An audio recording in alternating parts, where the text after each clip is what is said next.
Hello friends, ನಾನೊಂದು simple trick ಹೇಳ್ಕೊಡ್ತಾ ಇದ್ದೀನಿ. ಏನಪ್ಪ ಅದು ಅಂತಂದರೆ, ಈಗ ನೀವು ಸುಮಾರು ವೆಬ್ಸೈಟ್ಗಳಿಗೆ ಪಾಸ್ವರ್ಡ್ಗಳನ್ನು ಕೊಟ್ಟಿರ್ತೀರ.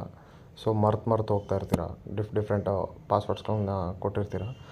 ಇದನ್ನು ನೀವು ಮತ್ತೆ ಪಾಸ್ವರ್ಡ್ ಚೇಂಜ್ ಮಾಡೋದು, ವೆರಿಫಿಕೇಷನ್ ಫೇಲ್ ಆಗುತ್ತೆ ಸಮ್ಟೈಮ್ಸ್. ಸೊ ಅದನ್ನು ನೀವು ಪಾಸ್ವರ್ಡ್ ಪ್ರೀವಿಯಸ್ ಏನು ಕೊಟ್ಟಿದ್ದೀರ ಅಂತ ಅದನ್ನು ನೀವು ರಿಟ್ರೀವ್ ಮಾಡ್ಕೊಬೋದು ಅಂತ ನಾನು ತೋರಿಸ್ತೀನಿ. ಏನಿಲ್ಲ, ನಿಮ್ಮ ಗೂಗಲ್ ಕ್ರೋಮ್ ಓಪನ್ ಮಾಡಿಬಿಟ್ಟು ನಿಮ್ಮ ಪ್ರೊಫೈಲ್ ಮೇಲೆ ಕ್ಲಿಕ್ ಮಾಡಿ. ಇಲ್ಲಿ ಕ್ಲಿಕ್ ಮಾಡಿದ್ಮೇಲೆ ಇಲ್ಲಿ ಕೆಳಗಡೆ ನಿಮಗೆ ಗೂಗಲ್ ಪಾಸ್ವರ್ಡ್ ಮ್ಯಾನೇಜರ್ ಅಂತ ತೋರಿಸ್ತಾ ಇರುತ್ತೆ.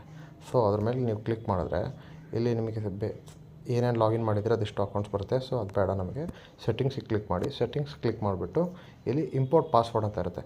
ಸೊ ಇಂಪೋರ್ಟ್ ಪಾಸ್ವರ್ಡ್ ಮೇಲೆ ಕ್ಲಿಕ್ ಮಾಡಿ ನಿಮಗೆ ಫಿಂಗರ್ ಪ್ರಿಂಟ್ ಅಥವಾ ಪಾಸ್ವರ್ಡ್ ಕೊಟ್ಟಿರ್ತಿಲ್ಲ ಅದು ಕೇಳುತ್ತೆ. ಒಂದ್ಸಲ ಅದನ್ನು ಕ್ಲಿಕ್ ಮಾಡಿಬಿಟ್ಟು ಅದು ಬಂದುಬಿಟ್ಟು ಸೀದಾ ನಿಮ್ಮ ಡ್ರೈವಲ್ಲಿ ಬಂದು ಕೂತ್ಕೊಳ್ಳುತ್ತೆ. ಸೊ ಅದೊಂದು ಎಕ್ಸೆಲಲ್ಲಿ ಓಪನ್ ಆಗುತ್ತೆ ನಿಮಗೆ.